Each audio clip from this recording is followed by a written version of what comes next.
Still alive that this is all happening so quickly.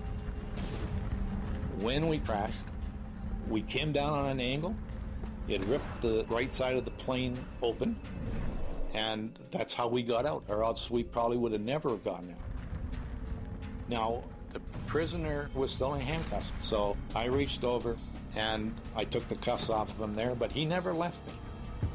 And then we exited the aircraft.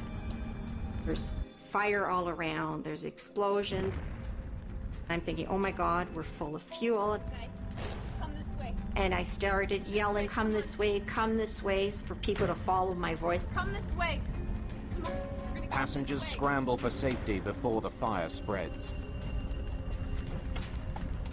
45 people survived the accident, but 24 people do not, including Captain Morwood and First Officer Mills.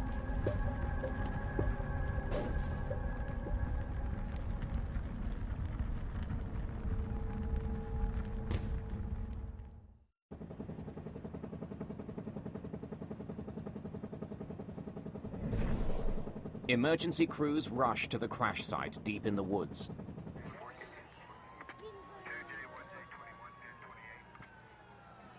The injured are taken to hospital in Dryden.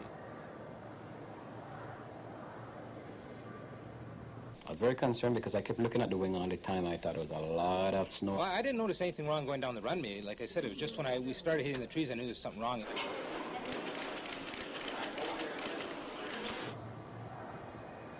Within 24 hours, a team of investigators from the Canadian Aviation Safety Board arrives at the scene.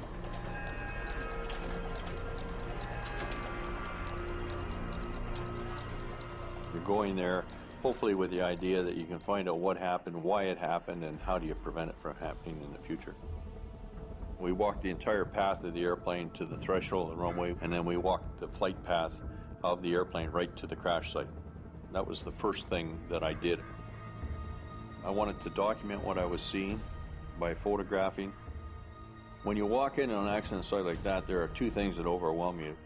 The smell of aviation jet fuel and the smell of death.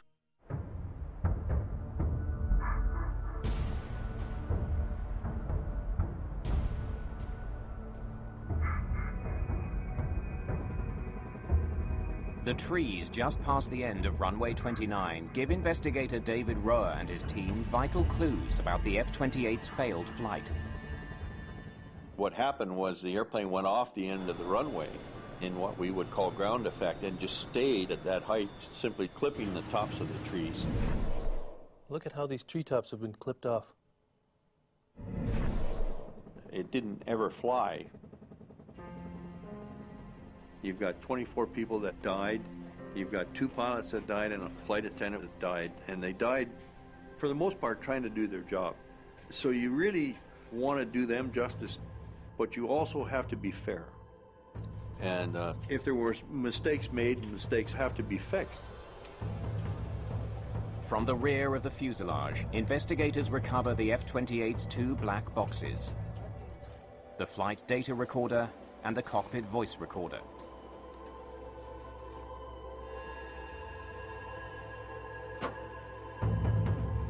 The devices are designed to withstand temperatures of 1100 degrees Celsius for up to 30 minutes. Investigators are frustrated to learn that the mylar tape from the recorders has suffered extreme heat damage. It's estimated the black boxes were scorched by an 1100-degree inferno for at least 90 minutes, far beyond their limit. The data is unrecoverable. That was a big blow to us because now you have to try and gather information and try and establish that it's factual by independent routes. We were just about to leave Thunder Bay and they gave us 10 new passengers.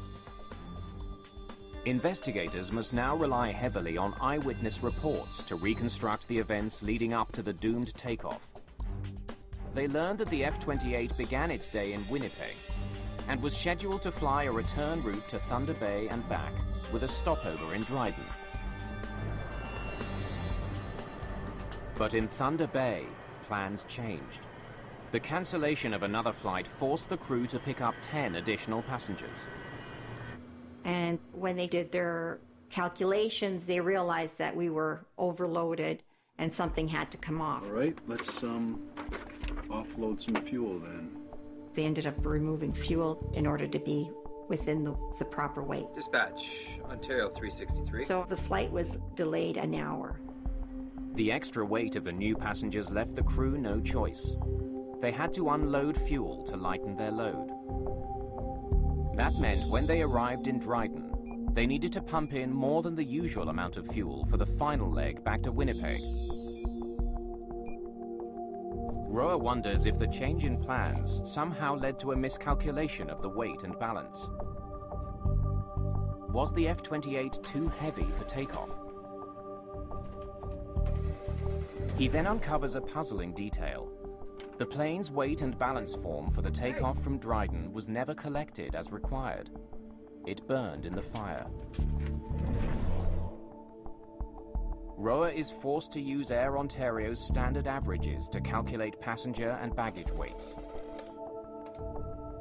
The data, combined with the airport's fuel records, allows him to estimate the plane's gross takeoff weight.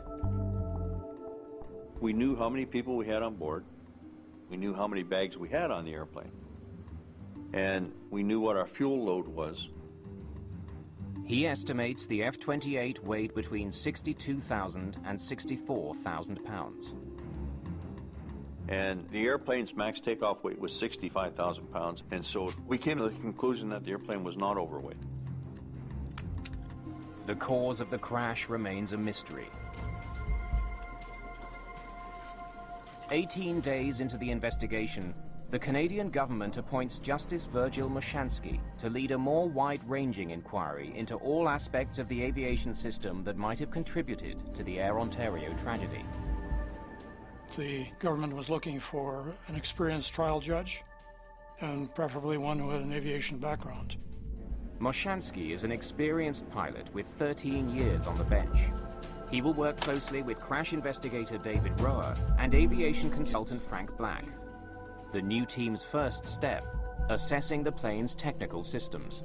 The electrical system, the hydraulic system, the fuel system, all of these systems are looked at both in terms of what is their history leading up to the accident and what remnants are remaining at the crash site that can be examined. Clues to a possible system failure arise when Sonia Hartwig recalls a troubling event aboard the same plane just days before the fatal crash. I think it was Monday or Tuesday. When we took off, there was this smoke that filled the aircraft, and there was this horrible smell. I thought, oh my God, we have a fire in the lab. But there was no fire in the lavatory or anywhere else in the cabin. They told us that apparently it had something to do with oil sitting in the APU system. So every takeoff that day, this would happen. The auxiliary power unit is a generator that provides the power needed to start the engines. Did burning oil in the APU somehow cause a fire and ultimately doom Flight 1363? Roa searches the week's journey log for any mention of the auxiliary power unit. He makes a surprising discovery. The APU wasn't working on the day of the crash. It couldn't possibly have caused the fire. But the inoperative power unit may still have played a role in the tragedy. Investigators learned that it forced the crew to make a risky decision in Dryden. Onto the connectors. Let's hope it holds. Normally, the captain would rely on the APU to restart his engines after shutting them both down for refueling. But if he couldn't use his APU, he couldn't shut his engines down. That meant Flight 1363 had to be refueled with one engine